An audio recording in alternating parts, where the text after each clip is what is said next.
사무엘하 18장 32절에서 33절까지의 말씀을 봉독해 올리겠습니다.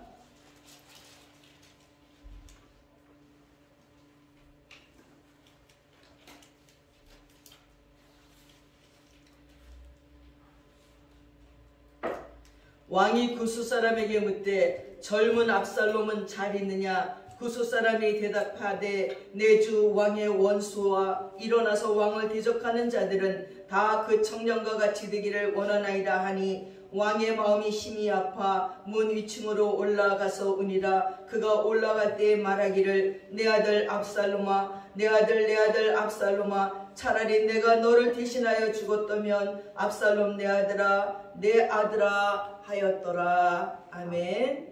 우리 조은혜 선생님과 박예은 양의 피아노 바이올린 협주곡이 있겠습니다.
너무 감사합니다.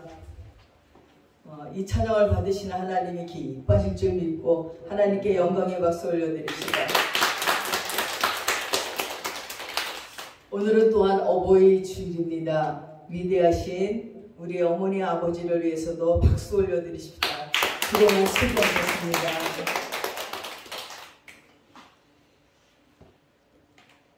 어버이날을 맞이할 때마다 저에게는 성경 안에서 한 여인의 모습이 생각이 납니다. 우리가 그렇게 멋있게 여기고 그렇게 부러워하는 우리 솔로몬이 하나님께 성전을 올려드리고 지혜를 받잖아요. 그리고 재판을 하는데 그 유명한 솔로몬의 재판 중에 두 여인이 나오는데, 두 여인이 잠을 자다가 아기를 안고 자다가 한 여인이 잠버릇이 고약했는지 손으로 쳤는지 발로 했는지 아기가 압사당해서 죽었어요. 그 다음날 아침에 일어나니까 아니 이 여인, 두 여인이, 한 여인이 아기가 죽어 있는 거예요. 막 울며불며 아기가 죽었다고 보니까 자기 아기가 아닌 거예요. 근데 옆에 자던 여인을 보니까 아니 그 애기가 내 아기인데 자기 애기라고 껴안고 있는 거예요. 이 애기는 내 애기가 아니라고, 그 애기가 내 애기라고 뺏어오니까 이 여자가 또 악착같이 아니라고 이 살아있는 아기가 자기 아기라고 우기는 거예요. 그렇게 한참 싸우다가 드디어 솔로몬 왕 앞에까지 갔습니다. 그리고는 두 여인이 서로 자기 애기라고 그냥 막 구구절절히 왕 앞에 고합니다. 그때 솔로몬 왕이 어떤 재판을 했는지를 압니까? 진짜 재판 중에 그렇게 명쾌한 재판은 없을 것입니다. 두 여인이 둘 다 자기 아기라고 하니까 신하고 칼을 갖고 오너라 그러더니 이 아기를 반을 딱 잘라서 하나씩 가져가라 그런 거예요. 그때 진짜 엄마와 가짜 엄마가 갈라집니다. 가짜 엄마는 뭐라고 말했을 것 같아요? 그래요, 공평하게 반으로 딱 잘라서 나눠 갖게 해주세요 하고 얘기했어요. 근데 진짜 엄마는 안 됩니다, 안 됩니다, 내가 안 가질게요, 그냥 저 여자에게 주세요, 산채로 주세요 하면서 막 울면서 매달렸습니다. 그때 솔로몬 왕이 말합니다. 반으로 딱 잘렸다는 저 여자는 가짜 엄마니 하오시켜라. 내가 안 가져도 좋으니 살려달라고 말한 저 여인이 진짜 엄마이니 저 여인에게 아기를 주라고 명했습니다. 어떤 어미가 자기 아기가 죽는 꼴을 보겠습니까? 내가 갖지 못해도 살려주기를 원하는 것이 부모님의 마음인 것입니다. 그러면서 저는 어떤 드라마 생각이 났습니다. 그 드라마에서 한 여인이 쌍둥이 아기 중에 한 아기가 죽었어요. 그래서 그 아기를 묻고 울며 산수에서 내려오는데 웬 고만한 여자아이가 길에서 길을 잃고 울고 있는 거예요. 야, 너 여기 산길에 너 웬일이니? 우리 엄마가 여기에 꼭 있으랬는데 안 와요. 그래서 함께 해가 지도록 기다려도 엄마가 오지 않는 거예요. 그래서 할 수 없이 야, 하나님께서 내 잃어버린 딸 대신 이 딸을 나에게 줬구나. 그리고 데려다가 예쁘게 키웠어요. 근데 그 아기는 재벌 딸이었어요.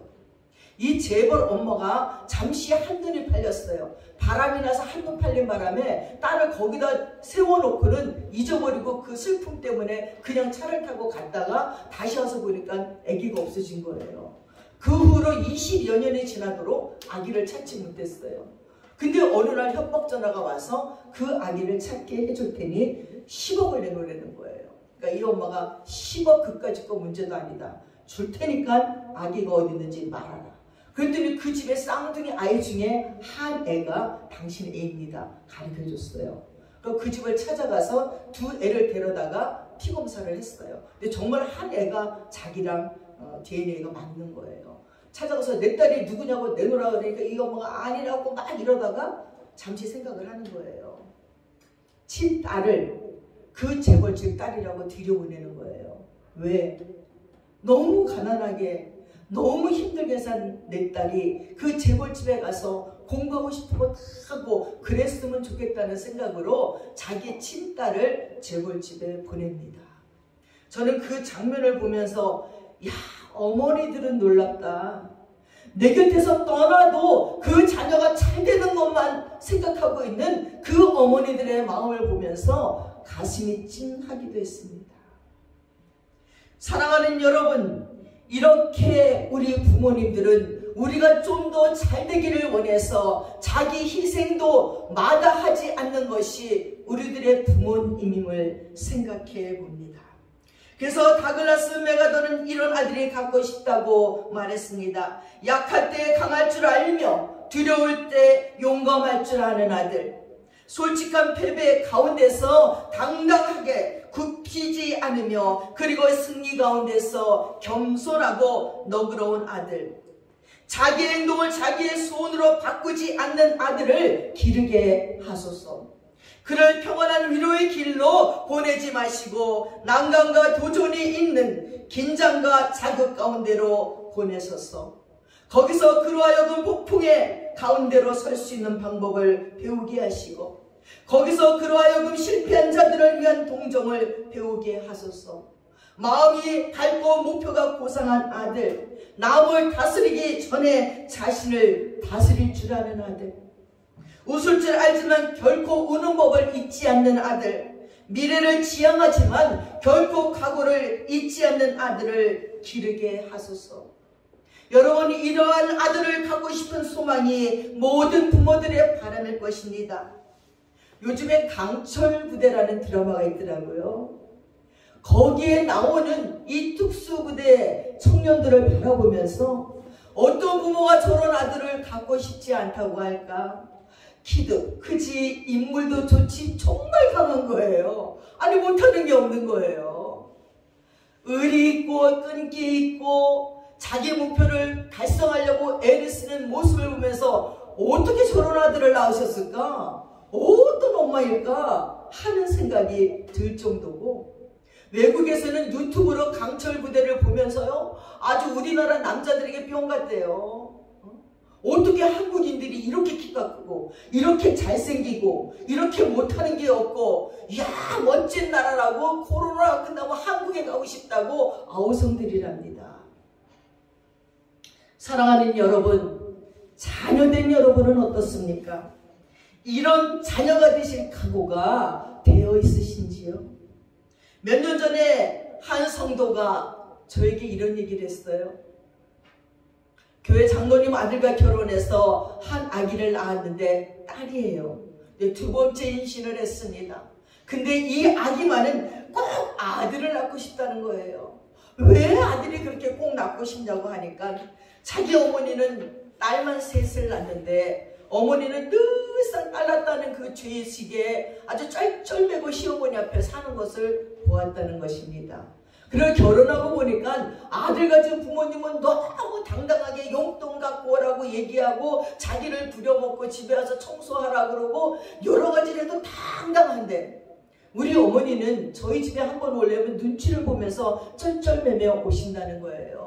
또한 친정집에 가게가 기울었는데 친정어머니가 용돈을 좀 줄래도 남편 눈치를 봐야 되는 것이 너무 자존심 상하다는 거예요. 그래서 아들을 낳고 싶다는 거예요. 그래서 너는 아들을 낳다고 뻐기려고 아들이 낳고 싶냐? 하고 물어봤더니 그것만은 아니에요. 다윗 같은 아들로 키워보고 싶다는 것이었습니다.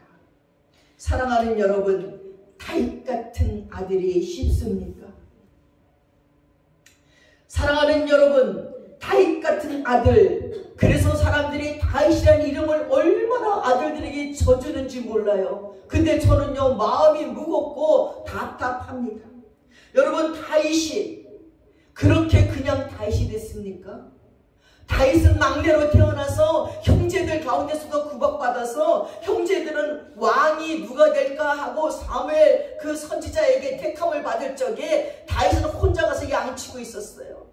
겨우 불러다가 보니까 다윗이 왕감인 거예요. 그래서 사무엘이 기름 붓고 기름 부은 그날부터 사울왕의 질투를 받아서 그냥 도망 다니는 거예요. 죽기 살기로 도망을 다녔습니다. 그랬던 사울왕이 왕위를 이어받고 나서 일어난 일들은 수없는 전쟁이었습니다. 그 전쟁을 어떻게 감당합니까? 사랑하는 여러분, 자신의 아들이 다윗처럼 날마다 사울왕에게 쫓겨다니면 좋겠습니까? 날마다 전쟁이나 하면 좋겠습니까? 그래서 또 보니까 남의 아내 밧세바를 취함으로 말미암아서 그 간음죄를 범하고 이 간음죄를 은폐하려고 그의 남편 충신 우리아까지 죽이는 일이 생겼습니다. 그 바람에 그는 하나님에게 혼꾸녕이 나느냐고 자기 아들이 죽습니다. 또 암논이라는 큰 아들은 이복 여동생 다말을 강간합니다. 또한 그 다말의 오빠 압살롬은 그 여동생의 복수를 해주고자 2년 동안에 아주 꾹 참고 칼을 갈면서 복수를 결심해 갖고 음모를 꾸며서 이복형 암논을 살해하고 그리고 어머니 친정집으로 도망갑니다.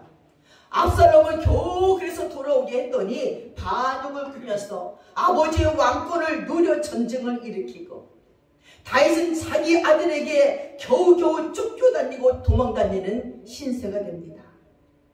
압살롬이 죽고 나니 또 한 아들 아도니아가 왕이 되겠다고 설쳐대고 이러한 다윗의 고통과 시련을 당신은 그대의 아들이 이런 일을 당하는 것을 이 풍랑이는 고통의 강을 건너야 할 적에 의연하게 바라볼 수 있느냐고 물어봤습니다. 하나님께서는 우리를 훈련시키고자 우리를 단련시키고자 조금만 더 손해보라 하시며 조금만 더 무식당하라고 하는 하나님의 소리를 견뎌낼 수가 없는데 어떻게 자식이 그 험악한 세월을 사는 것을 눈을 뜨고 볼 수가 있겠습니까? 욕심으로 드렸던 기도를 회개하라고 했습니다. 내 욕망만 채우려던 기도를 회개하라고 했습니다. 여러분, 그만한 그릇이 되면 하나님께서는 다윗 같은 아들을 주실 것입니다. 그릇이 안 돼서 히틀러 같은 아들이 나올지도 모릅니다. 독일의 히틀러가 평소에 싫어하는 것이 둘이 있었습니다. 하나는 유대인이고 하나는 여자입니다. 그로 인해서 600만 명의 유대인이 학살당했습니다. 인류 역사상 유례 없는 엄청난 살인입니다. 여자를 거느리긴 했지만 사랑을 주거나 결혼하는 일 없이 평생 독신으로 살았습니다. 히틀러가 그렇게 된 것은 그의 어머니 때문입니다. 그의 아버지가 행상인이어서 한 번 물건을 해다가 물건을 팔러 나가면 한 달, 두 달 있다 오니까 그의 어머니가 고독을 이기지 못해서 이웃에 사는 돈 많은 세력 있는 유대인과 불륜의 관계를 맺고 말았습니다. 이 사실을 한 어린 히틀러는 어머니에게 그러지 말기를 눈물로 호소하고 호소했지만 깊은 연정에 빠진 어머니는 끝내 돌아서지 않았습니다. 그때부터 히틀러는 여자와 유대인을 증오하기 시작했고 600만 명이라는 그 많은 유대인들을 학살하는 엄청난 일을 저질렀습니다. 위대한 어머니는 위대한 자식을 만들어내고 인류에 공헌하게 했지만 타락한 한 어머니로 인해 인류는 엄청난 비극을 겪게 되었습니다. 사랑하는 여러분, 미국의 아브라함 링컨 대통령은 나된 모든 것은, 내가 바라는 모든 것은 나의 천사 같은 어머니 덕택이라고 말했습니다. 유대 사람들은 하나님은 어디든지 계실 수 없어서 어머니를 먼저 세상에 보내셨다고 말했습니다. 우리는 모두 어머니라는 이름 앞에 눈물 지우지 않을 수가 없습니다. 군부대에 가서 어머니 얘기만 하면 모든 군인들이 울더라고요. 나 실제 괴로움 다 잊으시고 기르실 때 봐 나스러해 타는 마음. 그 노래 한번 부르면요, 그 커다란 덩치 큰 군인들이 엉엉 고개 숙여 오는 것을 보았습니다. 어머니라는 이름 앞에 고개 숙이지 않는 자가 없습니다. 성공한 많은 사람들도 나와서 인터뷰를 할 적에 어머니 얘기를 하면서 다 눈물 짓습니다. 어머니 때문에 내가 여기까지 갔습니다. 어머니 때문에 내가 이렇게 됐습니다 하고 고백합니다. 가난한 어머니든지 무식한 어머니든지 상관없습니다. 어머니는 너무 위대합니다. 그러나 이제 이 험악한 세상은 어머니의 사랑만 갖고는 자식을 잘 키워낼 수가 없게 되었습니다. 아들을 낳기만 하면 소원성취한 것 같은 잠시의 감격은 순식간에 사라지고 가슴 뜯으면 통곡하고 울어야 될 일들이 더 많이 있습니다. 선배 목사님들이 이렇게 말씀하시더라고요. 사춘기의 아들을 겪어보지 않은 자는 인생을 말하지 말라는 거예요. 교회는 크게 부흥시키고 성공했는데 하나님의 말씀을 전하는 하나님의 사자로서 모두에게 존경받지만 그 사춘기 어린 아들 하나는 어떻게 할 수가 없다는 겁니다. 아버지 나 학교 다니기 싫어요. 나 대학 가기 싫어요. 나 내 맘대로 살 거예요. 오만 짓을 다 해서 독을 안 끼치는 그 아들일지라도 아무 말도 못하는 게 아버지예요. 그 아들이 상전이에요. 머리를 빨주 노초 화나무로 물들이고 등장을 하든지 찢어진 청바지를 너덜너덜 입고 오든지 목에 색사슬을 걸고 오든지 다른 자들에게는 그러지 말라고 선포했던 목사님이 자기 아들이 그러고 등장하니까 입을 닫아버려요.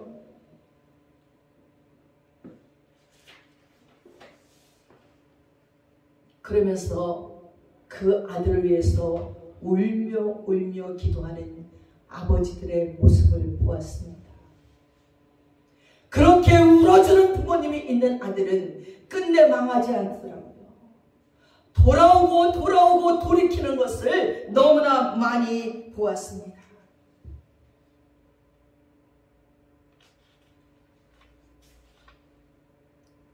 전에 미국 LA에서 부흥회를 해달라고 초청이 와서 갔습니다. 부흥회를 마치고 거기 있는 사람들이 우리를 위해서 기도 좀 해주세요. 우리 너무 답답해요. 그래서 사람들을 끌고 거기도 기도원이 있대요. LA가 거의 사막이잖아요. 근데 사막 끝에도 기도원이 있어요. 야 여기도 기도원이 있어요. 근데 은혜 기도원이 있더라고요. 거기도. 그래서 기도원을 가서 방을 하나 얻었어요. 그래서 방을 하나 얻고 들어갔는데 한쪽에 담요가 이만큼 쌓여있는 게 보여서 그냥 담요가 쌓아놨나 보다. 우린 기도해야 하자. 빙 둘러앉아서 손을 젓고 서로의 기도 제목을 놓고 딱 기도를 합니다. 근데 기도 중에 부시럭거리고 누가 제 옆으로 오는 것 같아요. 그래서 이게 왜 귀신이 또 역사나고 더 크게 막 다들 소리 질러서 인기척이 나는 것 같으니까 사람이 없었는데 인기척이 나니까 소리 질러 기도하다가 눈을 뜨고 보니까 웬 남자가 엉금 기어갖고 삥들러 기도하는 가운데 무릎 꿇고 엎드려 있는 거예요. 그래서 눈을 뜨고 보니까 이분이 하시는 말씀이 저를 위해서 기도 좀 해주세요. 기도하러 왔는데 기도가 안 돼서 담요를 뒤집어 쓰고 누워 있었는데 여러분들이 기도하는 소리를 들으니까 정말 그 기도는 하나님이 들으실 것 같아요. 그래서 무슨 일인데요? 저는 이민 온 지 20년이 넘었어요. 아들과 딸이 하나 있는데 그 아들과 딸을 위해서 20년 동안 온갖 노동은 다 했어요. 화장실 청소, 노가다 일만 있으면 다 했어요. 손을 보이죠. 손이 완전히 진짜 거북이 손 같아. 막 이렇게 막 트고 붓고. 그러느냐고 자기하고 부인은 영어를 배울 새가 없었어요. 그리고 아이들은 공부 잘하라고 미국 학교에 열심히 보냈어요. 얘네들은 한국말을 배울 새가 없어갖고 한국말을 몰라요. 그래서 부모는 영어를 모르고 자식들은 한국말을 몰라서 의견을 소통하려면 통역관이 있어야 되는 거예요. 그냥 밥 먹어, 잘 가, 왔냐 이 정도뿐이 못하는 거예요 서로. 근데 어느 날 전화가 왔어요. 검사가 전화가 온 거예요. 당신 아들이 살인 미수죄로 감옥에 있습니다. 이게 무슨 일인가 놀래서 모든 일을 끝내고 갔더니 아들이 감옥에 있는 거예요. 네가 도대체 이게 어떻게 된 일이냐니까. 얘가 설명을 하시니까 통역관을 불러서 설명하는데 얘기는 뭐냐면 다운타운에서 어저께 패싸움이 일어났대요. 근데 패싸움이 일어났는데 외국인들 눈에 동양인들은 똑같이 보이는 거예요. 우리도 외국인들이 거의 똑같이 보이잖아요. 똑같이 보이는데 한 아이가 한국인 식당에서 잿더리가 이렇게 있는 그 대리석 잿더리를 들어갖고 앞에 애게 던졌는데 이빨이 왕창 나간 거예요. 그리고 도망갔어. 근데 걔는 형하고 걔하고 둘이서 붙어 싸우다가 도망가서 패싸움을. 근데 이 동생하고 자기가 친구인 거예요. 근데 이 형이 머리를 굴리다가 자기 동생이 감옥 가는 꼴을 볼 수 없으니까 얘에게 전화를 걸어서 너 내일 다운타운에 몇 시까지 나와. 너 만약에 안 나오면 우리 너랑 이제 안 놀아줄 거야. 근데 미국 아이들의 특징이 누가 안 놀아주면 외톨이고 왕따인 거예요. 누구랑 놀아고 미국에서. 뭐 얘 안 놀아주는데. 그러니까 얘가 뭐 아무 생각 없이 갔는데 거기서 이제 막 경찰들이 나서 현장 검증을 하는데 사람들이 들으니까 쟤라고 제가 어저께 잿더리로 던졌다고 자기를 지목해갖고 아니라고 아무리 해도 감옥에 들어간 거예요. 이제 변호사를 사가지고 재판을 해야 되는데 이 아들이 하는 말이 아빠가 기도하면 하나님이 나 여기서 건져줄 거예요. 그 토익하면서 계속 아빠가 기도하면 하나님 나 건져줄 거예요. 이 말만 하는 거예요. 그 말을 듣고 돌아오면서 생각하니까 내가 한국에 와서 예배를 처음엔 열심히 드렸죠. 주일날 수요예배, 금요예배, 새벽예배 드렸는데 너무 고단하니까 새벽예배를 못 가는 거예요. 또 너무 일이 바쁘니까 수요예배를 못 가는 거예요. 금요일도 못 가고 어쩌면 주일예배도 막 건너뛰고 드렸는데 그게 쫙 생각이 나면서 하나님 잘못했어요. 용서해 주세요. 그리고 이제 물어보러 이 기도를 찾아왔는데 기도가 아무나 됩니까? 기도를 했어야 기도가 되지. 무릎을 꿇었는데 아무 기도도 할 수가 없는 거예요. 그래서 그냥 앉아만 있다가 너무 피곤한데 노동하고 울고 그러니까 자고 있는데 우리들이 와서 기도하는 걸 보고 기도 부탁을 한대요. 얼마나 불쌍한지. 우리는 다 손을 막 울며 기도했어요. 그랬더니 이분도 막 울면서 이제 그때 기도가 쳐져서 하나님 잘못했어요. 용서해 주세요 하고 하나님께 부르짖어 기도하는 것을 보았습니다. 사랑하는 아버지, 사랑하는 여러분, 바로 그것이 울고 있는 아버지들의 모습입니다. 자식 농사 마음대로 안 되어서 하나님의 성전에 와서 간절한 마음으로 기도드리는 아버지의 모습이에요. 고개 숙인 등이 흐느껴서 흔들리는 것을 전 너무 많이 보았습니다. 또한 미국의 애틀랜타를 또 갔더니 거기도 또 수요일날 예배드리러 저는 그냥 갔어요. 근데 목사님은 보니까 새로운 사람이 한 명 있으니까 아이고 어디서 오셨습니까? 누구십니까? 묻길래 아이고 한국에서 왔습니다. 저는 목사인데 아이고 그러십니까? 그러면 설교를 하시면 좋은데 이미 시작됐으니까 기도를 좀 해주십시오. 그래서 이제 기도를 또 했어요. 가자마자 대표 기도를 했어요. 예배가 끝나고 나니까 이분이 말씀하시기를 목사님 주일날 오셔서 말씀을 전해주고 기도해 줄 수 없습니까? 우리 교회는 이런 일이 있습니다. 장로님과 권사님의 아들인데 이 아들이 중2 때 주유소를 습격했어. 패거리들이. 여기 주유소에 미국은 거의 이게 캐시기도 현찰이 없는데 거기서 겨우 현찰을 뭐 10달러인가 무슨 뭐 5달러인가를 훔쳤어요. 근데 그걸로 말려면 감옥에 들어가서 이제는 재판을 받고 한국으로 혼자 추방된대. 한국에 아는 사람이 아무도 없는데 다 이민을 왔는데 걔 혼자 이제 한국으로 추방당하게 생겼으니까 온 교회가 비상인 거야. 하고 날마다 막 릴레이 기도를 막 하고 있었던 거예요. 그래갖고 내일이면 이제 또 재판을 받는데 목사님 제발 그 아이가 한국으로 추방되지 않게 기도해 주세요. 그러니까 벌써 한 뭐 2년 정도는 감옥에 살았대요. 얼마나 그 부모들을 보니까 막 근심으로 얼굴이 새카매. 그래서 이제 함께 기도를 했어요. 모여서 기도를 깼어요. 그리고 주일날 갔어요. 기도를 막 하고 어떻게 됐어요? 그러니까 어저께 그 이제 재판을 받잖아요. 너무 감사하게 추방을 안 당하게 됐대.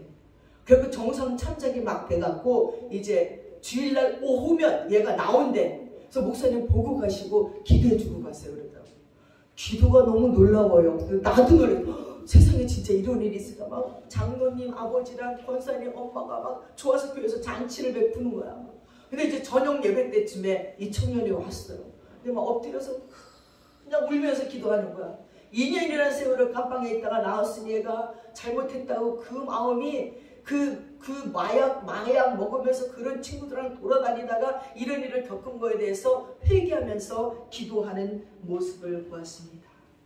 사랑하는 아버지 하나님께서는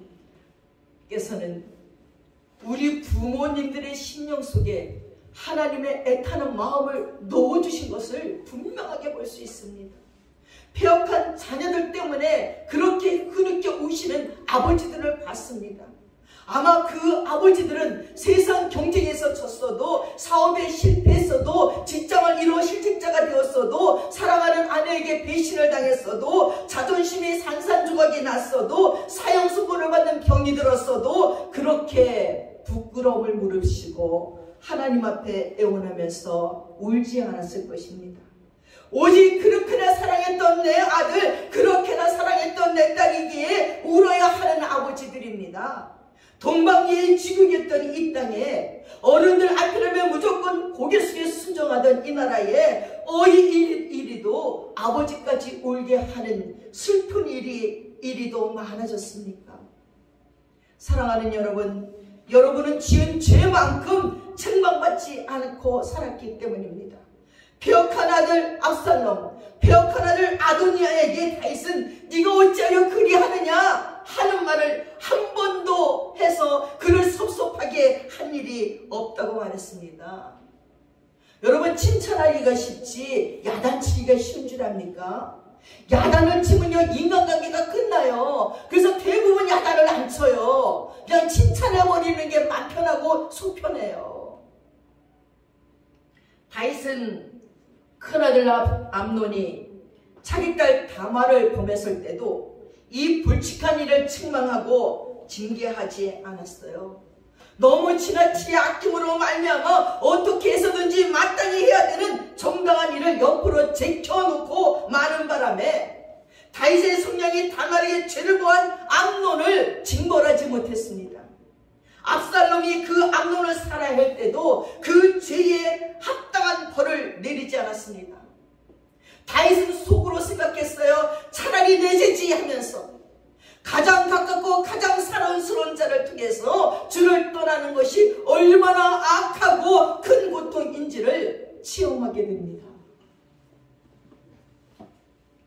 다윗은 자기 자녀들에 대해서 너무 쉽게 대했고 방임이 되었고 자신의 육신적인 정 때문에 바른 판단은 그르치고 오히려 판단이 그 육신적인 정을 주도하도록 하지 못했다는 것입니다. 그래서 그는 철없는 아들을 벌할 수 없어서 울었습니다.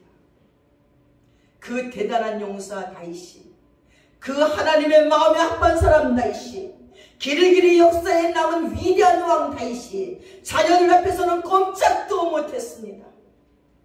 내가 어찌하여 그리하느냐 야단 한 번 안 쳤다는 것입니다. 사랑하는 여러분, 그런 다윗이 나의 아버지였으면 하고 부러워하시는지요? 여동생을 겁탈해도 그 형을 살해해도 아버지의 왕위를 빼앗고자 반란을 일으켜 자기 아버지를 죽이려고 칼을 뽑아들고 쫓아오는 아들을 책망하지도 벌하지도 않고 네 마음대로 하라고 버려두는 다윗 같은 아버지가 부러우신지요? 다윗이 벌하지 않은 아들들은 하나님이 징계하셨고 죽여버렸습니다. 토마스 스코트라는 사람은 이렇게 말했습니다. 자녀들은 경건한 부모들에게 있어서 언제나 불확실한 위안거리이다. 오히려 죄에 빠진 자녀들은 경건한 부모님들에게 분명한 시험거리이다. 그 부모들이 어리석게도 그런 자녀를 사랑함으로 말미암아 하나님께 대한 자기들의 의무를 게을리하고 만다는 겁니다. 하나님께서는 자기의 소생들을 엄격히 훈련시킬 것을 요구하고 계십니다. 그런데 다윗의 자녀들은 어릴 때부터 드러내고 악은행할 정도로 뻔뻔스러워졌습니다. 잠언 23장 13절에 아이를 훈계하지 아니치 말라, 채찍으로 그를 때릴지라도 죽지 아니하리라. 초단을 참아 못하는 자는 그 자식을 미워함이라. 내가 내 아들에게 소망이 있으면 그를 징계하고 죽일 마음을 두지 말라 했습니다. 아니 근데 요즘은 태어나서 몇 달도 안 된 애를 초단해서 죽여버립니다. 젖만 먹이고 사랑만 해주고 보살펴야 되는 아기도, 아니 무슨 9개월 되고 7개월 된 아이가 뭘 안다고 운다고 때려갖고 죽이는 그런 이상한 부모들도 있습니다. 다윗은 차마 초달할 수 없었어. 차마 징계할 수 없었어. 부모의 할 일을 게을리한 결과로 자기 아들들의 무고함에 상당한 책임을 져야 했고 결국에는 그 아들들을 다 잃을 수밖에 없었습니다. 사랑하는 여러분, 딸 다말이, 그 아름답고 사랑스러운 딸이 이부 오빠 암몬에게 순교를 잃고 처량하게 사는 것이 다윗의 마음을 얼마나 찢어지게 했을까요? 또 그 아들 암논이 압살롬에게 살해당할 적에 얼마나 기가 막혔겠습니까? 다윗은 자기 자녀를 다스리는데 너무 느슨한 자세를 보였어요. 다윗은 자녀들을 너무 안이하게 대했습니다. 세상에 이외 어떻든 자기 어머니인 압살롬인데 그 살인자 아들을 향한 다윗의 사랑은 마땅히 화를 불러오기에 당연했습니다. 압살롬은 오만불손했고 자기의 잘못을 회개치도 않았습니다. 압살롬은 그의 죄의 값을 치르지 못했기 때문에 잘못이 잘못인 줄을 몰랐습니다. 저는 이게 무슨 얘기인지 압니다. 저희 아버지가 저를 너무 이뻐해서 미미라고 이름 짓고 때린 적도 없고 야단친 적도 별로 없어요. 근데 어느 날 제가 뭘 잘못했는데요, 아버지가 해초를 가지고서요 저를 때리는데 한 대 두 대 때리면 끝날 줄 알았더니 아니 한 대 두 대가 넘어가는 거예요. 처음에는 에이 아빠 막 어리둥거리다가 세 대, 네 대, 다섯 대가 되니까 갑자기 내 마음속에 이건 진짜 잘못한 거다. 우리 아버지가 나를 얼마나 사랑하는데 나를 이렇게 때릴 때는 이건 분명히 잘못된 거야. 그때서야 저는 아버지 잘못했어요. 다시는 안 그럴게요. 그때 저는 굉장한 교훈을 얻었습니다. 초달을 할 적에 그냥 한두 대 때리고 찝쩍대고 마는 게 아니에요. 정말 잘못했으면 잘못했음을 알 때까지 때려야 돼요. 왜? 부모님이 얼마나 나를 사랑하는 줄 아는데 이렇게 때리는 건 진짜 잘못한 것이다. 그때부터 그 잘못에 대해서는 다시는 범하지 않게 되는 것을 명심한 내 영혼 속에서, 내 살 속에서 느껴지는 것을 느낄 수가 있었습니다. 근데 다윗은 그러한 질책을 하지 않았다는 것입니다. 다윗은 규명없는 자유로움이 압살롬으로 하여금 공경한 반란의 길을 열어놓았다는 것입니다. 악을 부드럽게 대처해보라. 그러면 틀림없이 머리로 들고 일어나 결국 너를 저주할 것이다. 반면에 아주 냉혹하게 악을 대처하라. 그러면 승리가 보장된다. 뱀을 가지고 노닥거리지 말라. 오히려 대문의 그 뱀을 이기라고 어떤 분이 말했어요. 아 근데 해외 뉴스에서 보니까 어떤 여자가 뱀을 키우더라고요. 아니 뱀도 키워요. 근데 이 뱀이 어느 날부터인가 자기가 누워있으면 자기 옆에서 쫙 기지개를 피면서 자기 앞에서 계속 기지개를 쫙 피더래요. 한 번, 두 번. 이상한 거예요. 이 여자가 동물병원에 와서 물어본 거야. 아니 내가 뱀을 키우는데 이 뱀이요 쫙 자기 몸을 뻗어서 내 옆에서 이렇게 길이를 재는 것 같이 두 번이나 그랬어요. 당장 죽이십시오. 이 뱀이 키우면요 키를 딱 재면서 자기가 삼킬 사이즈가 되는가를 본대요. 자기가 딱 이 여자를 삼켰을 적에 자기 이 뱀 가죽 사이즈랑 되는가를 늘려보는 거예요. 그리고 이제 세 번째 늘려가서 사이즈가 딱 되면 삼켜버리는 거예요. 한 번만 더 그러면 이 여자가 삼킬 지경에 이르렀는데 놀래갖고 그 뱀을 처리했다는 얘기를 들었습니다.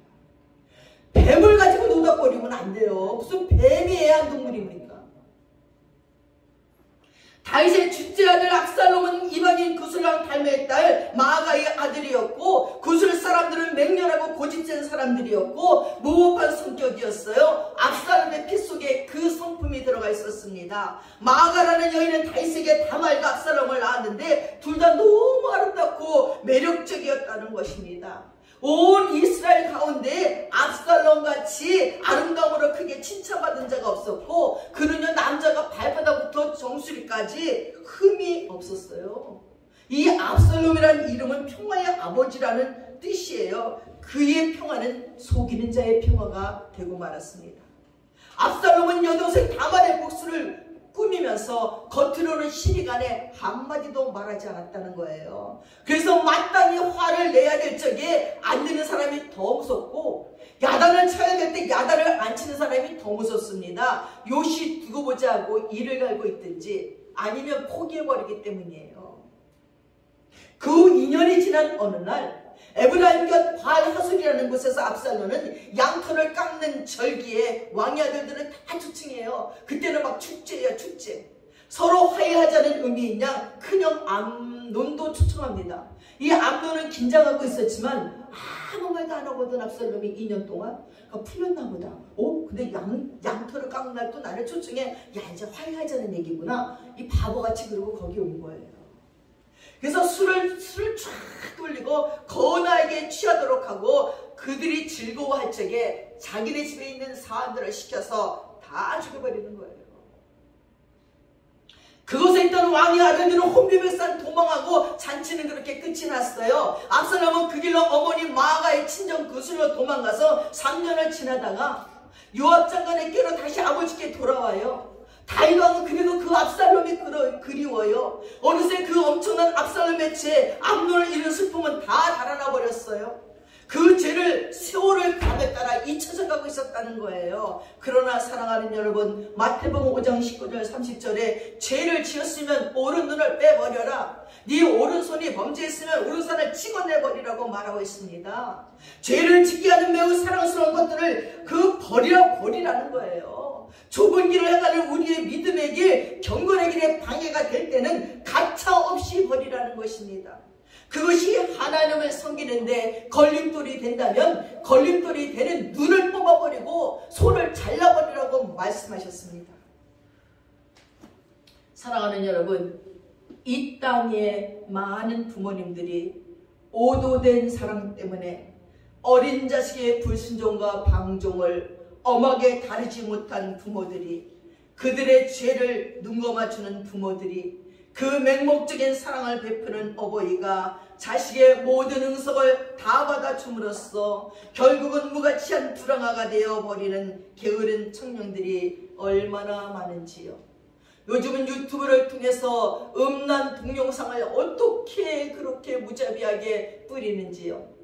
그러다가 잡힌 한 25살 청년이 하는 얘기가 오히려 감사하대요. 잡힌 게 아니었으면 이 마귀 같은 짓을 나는 끝없이 했을 텐데 지옥에서 나를 건져주신 것에 감사하대요. 25살뿐이 안 된 어린 아들이 어떻게 그런 엄청난 일들을 감당할 수 있을까요? 어떻게 그런 음란 동영상을 그렇게 천지백개를 다 공포하면서 돈을 벌고 있었을까요? 그것을 보는 사람들은 또 누구인가요? 보니까 보낼 거 아닙니까? 정말 답답한 세상이고 답답한 인생들이 너무나 많습니다. 그의 부모는 또 어떤 사람입니까? 밤낮 게임하고 유튜브 들여다보니까 잘하는지 알고 저 하고 싶은 대로 좋은 시간을 보내라고 내버려둔 것은 아닙니까? 압살롬은요, 자기를 만나주지 않는 아버지 앞에 하는 말이, 만나주지 않을 거면 왜 데려왔느냐고, 죄가 있으면 만나보고 죽이든지 하라고 큰 소리를 빵빵 칩니다. 충직한 어머니를 향해서 거만하고 무례하게 짝이 없는 태도를 보이는 아들을 보십시오. 그는 배은망덕한 자식이요, 왕의 권위를 경멸하는 처사요, 법을 강화하도록 왕에게 일부러 도전하는 악한 행위였습니다. 왕이 자기를 너무 사랑해서 죽일 수 없다는 것을 알고 있기 때문에 만일 죄가 있으면 나를 죽이는 것이 가하다고 큰 소리치고 있습니다. 그리고 그 아버지 앞에서 압살롬은 반역을 일으키고 많은 백성들은 매력 있는 압살롬을 따르고 다윗은 아들에게 쫓겨 기드론 시내로 몇 안 되는 부하들을 데리고 건널 적에 다윗을 사랑하던 백성들이 그를 위해서 울었습니다. 그 아들 압살롬의 전쟁에서 다윗이 힘이 없어지는 게 아니에요. 요압 장군과 장군들에게 부탁합니다. 내 아들을 만나거든 제발 죽이지는 말아달라고. 근데 이 신하들이 이 압살롬이 너무 미워갖고요, 압살롬이 그 수십 많은 머리를 한번 감으면 동네 청년들이 다 와서 구경한대요. 말을 타고 탁 가는데 세상에 감람나무에 걸려버렸어요. 근데 이 말은 주인이 타는 줄 알고 나가버리고 이 압살롬은 대롱대롱 머리가 달려버렸어요. 자랑스러운 그것 때문에 함정이 되고 자랑스러운 그것 때문에 죽게 되어버렸어요.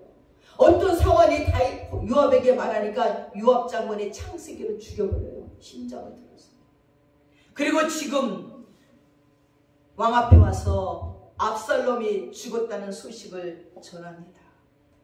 그랬더니 다윗 왕이 차라리 내가 대신하여 죽었을 것을, 압살롬 압살롬 내 아들 압살롬아 하고 울고 있는 장면입니다. 왜 다윗 왕은 그 아들을 놓지 못하는 겁니까? 왜 주님께서는 우리를 놓지 못하십니까? 압살롬의 속성은 자녀된 우리 모두에게 있고 우리는 아버지의 눈에 눈물 흘리게 하는 패역한 자들인데 왜 버리지 않는 것입니까? 그 첫째는 사랑하기 때문입니다. 낳으셨기 때문입니다.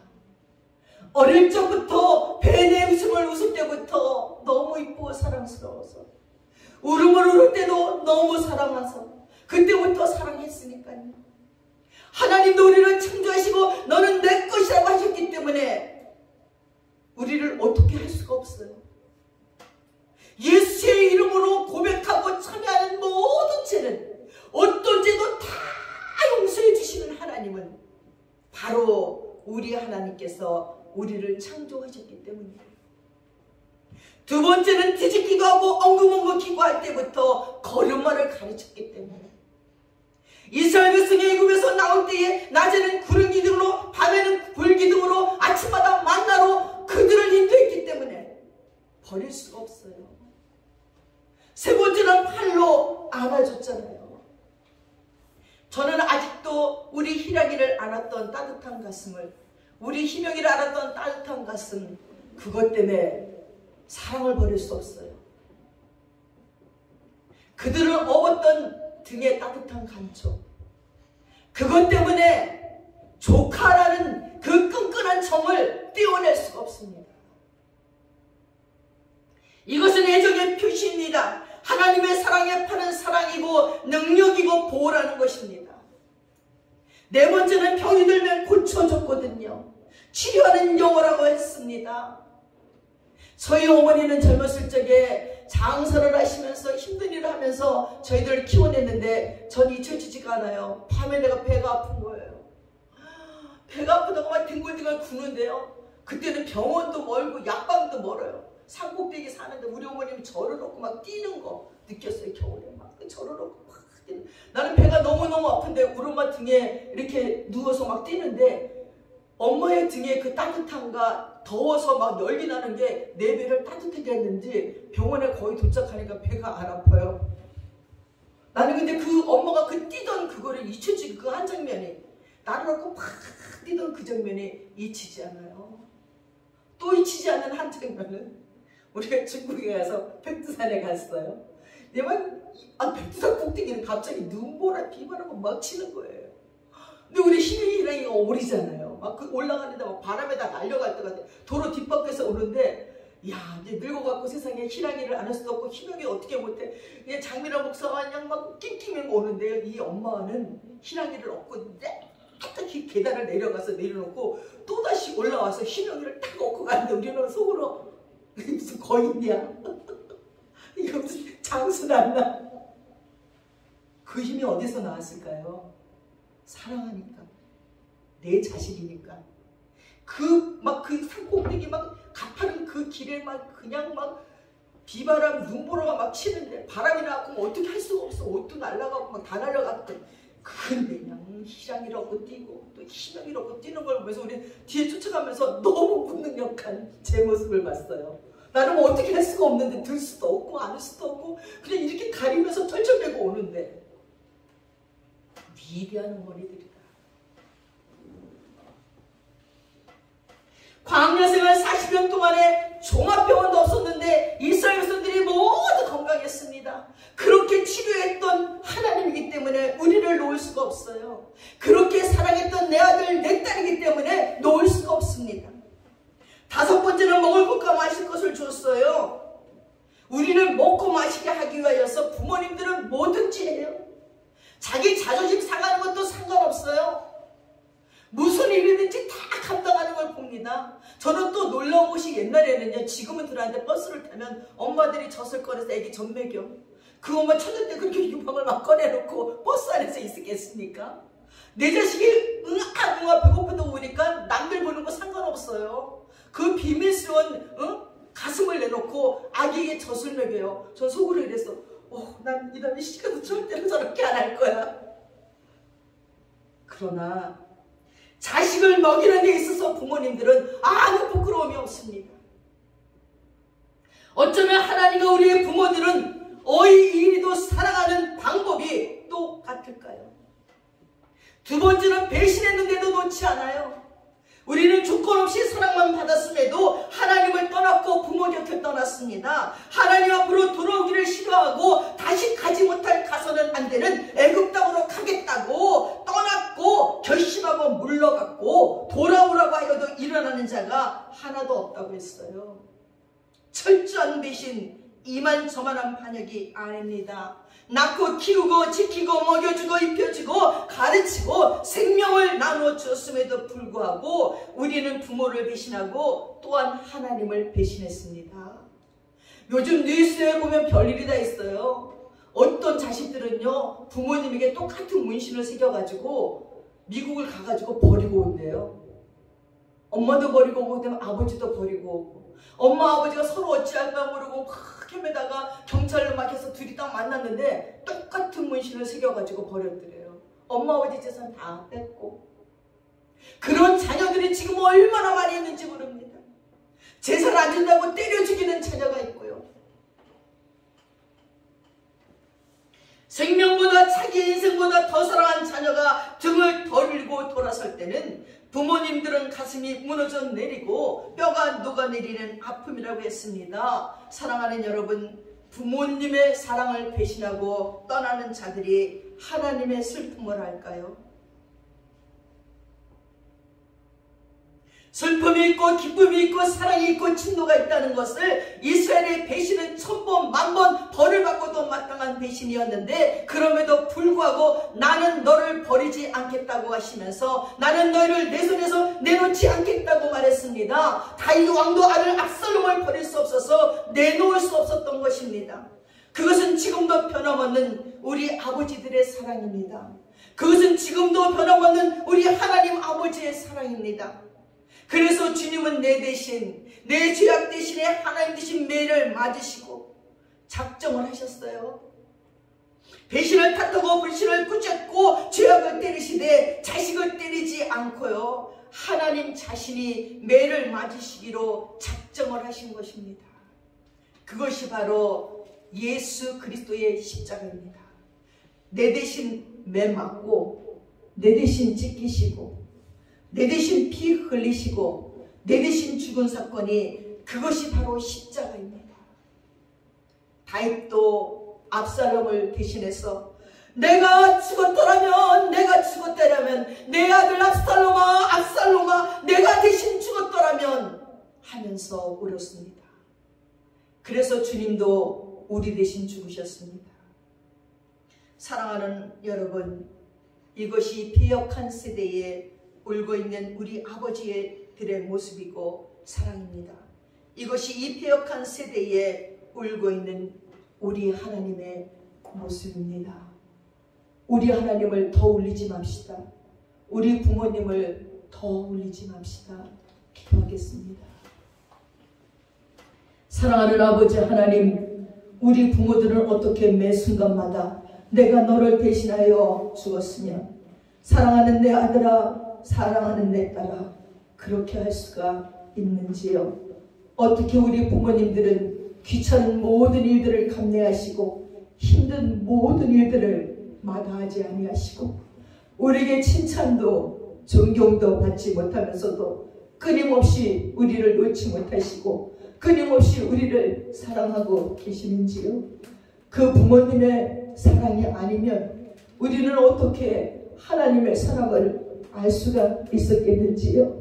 하나님은 하나님이 주시는, 하나님이 만들어주신 이 모든 육체와 모든 것을 갖고 살면서도 하나님을 모른다고, 하나님이 어디 있느냐고 매 순간마다 하나님의 곁을 떠나는 우리를 위해서 어떻게 채찍에 맞으시고 침뱉음을 겪으시고 십자가에 죽을 수가 있으셨는지요? 하나님, 그 사랑을 잊고 사는 저희들을 용서해 주시옵소서. 그 사랑을 느끼지도 못하고 내 마음대로, 내 힘으로, 내 능력으로, 내 지혜로 산다고 여기는 어리석고 미련한 저희들을 불쌍히 여겨 주시옵소서. 그렇게 희생한 하나님, 그렇게 희생한 우리 부모님 앞에 더 내어놓으라고, 더 갖고 싶어서 그 부모를 죽이기까지 하는 어리석은 자식의 모습을 보면서 회개합니다. 하나님 용서하여 주시고 우리들의 심령 속에 하나님의 사랑하는 마음을 불빛듯이 일으켜 주시고 부모 사랑하는 마음을 불빛듯이 일으켜 주시옵소서. 감사드리며 예수 그리스도의 이름 받들어 기도드렸사옵나이다.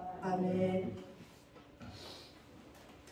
다 함께 자리에서 일어나셔서 301장 찬양하겠습니다.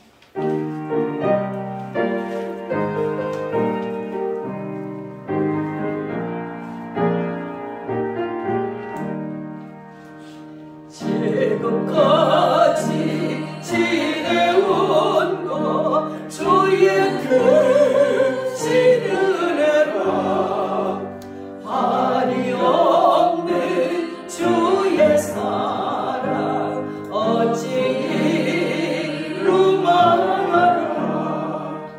자라게나 주의 손이 항상 살펴주시고 모든 일을 좋아해서 영통하게 하시네. 몸도 마음도 연약하나 세임받아 살았네. 물붓듯이 부으시는 주의 은혜 족하나 사랑 없는 거리에나 험한 산길에 주의 손을 굳게 잡고 찬송하며 가리라. 주님 다시 배울 날이 날로 다가와 무거운 짐 주께 맡겨 벗을 날도 멀잖네. 나를 위해 예비하신 고향 집에 돌아가 아버지의 품 안에서 영원토록 살리라. 기도하겠습니다. 지금은 우리 주 예수 그리스도의 한없는 은혜와 우리 아버지의 풍성하신 사랑과 성령의 감동 감하시고 교통하시고 축복하심이 이제 우리의 부모들의 눈에 눈물 안 흘리게 하며 하나님의 마음 안 아프게 하며 하나님의 눈에 눈물 닦아드리기로 작정하는 믿음의 권속들 머리 위에 이제부터 영원까지 함께 하시옵기를 간절히 축원드리옵나이다. 아멘.